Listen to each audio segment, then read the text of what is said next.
Hi everyone, Nikki Buckelew here at Buckelew Realty Group, and I'm going to answer a question today that we get fairly frequently these days, and that is, why are people choosing a reverse mortgage instead of paying cash for a house?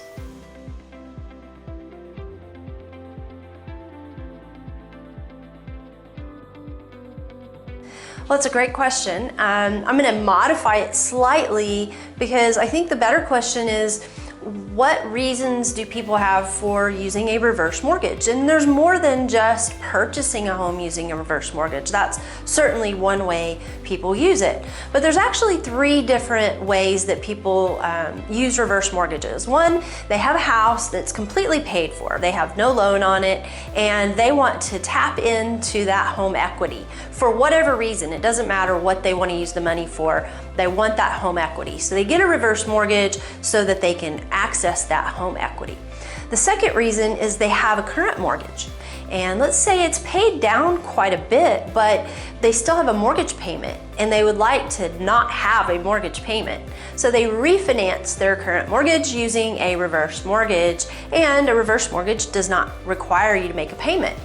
And then the third reason, which I mentioned right off the bat, is people utilize a reverse mortgage to purchase a home.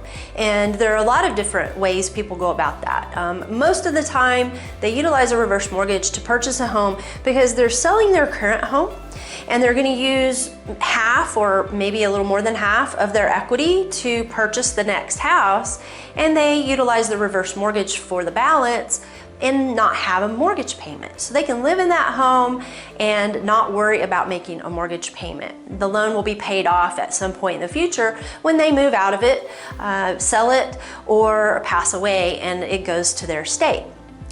So why do people utilize a reverse mortgage if they're not planning to buy a house? Let's say someone who's staying in their current home and they just want to tap into that home equity. We've seen people utilize it because maybe they need to remodel their current house to make it more accessible for them to age in place. So let's say they need to widen bathroom doors, or they need to add a guest quarters for a live-in caregiver. Those kinds of things can be great for your home equity to add to that home, again, not having a mortgage payment and utilizing your equity. And then, as I said earlier, a lot of times people, maybe they retire and their income is pretty tight to cover that mortgage payment. And so rather than have a mortgage payment, they refinance it using a reverse mortgage. So why do people use reverse mortgages? There are lots and lots of reasons for that. A couple of things real quick. How do you learn more about reverse mortgages? Well, you'll see articles and newspaper ads and television commercials starring celebrities, and they really are encouraging you to call and make an application for a reverse mortgage. Probably not the best place for you to actually learn what a reverse mortgage is. We have some really amazing local lenders that are educators just like us. Like, they really want people to understand the reverse mortgage before they make a decision to make an application for it. And so I would encourage you to talk with someone like that, and we can put you in touch with multiple people in that capacity, and we'd be happy to do that. Now, what I do want you to know is that some of those articles you're going to read are not very favorable. In fact, oftentimes they may even say that a reverse mortgage is a scam. And it's not a scam.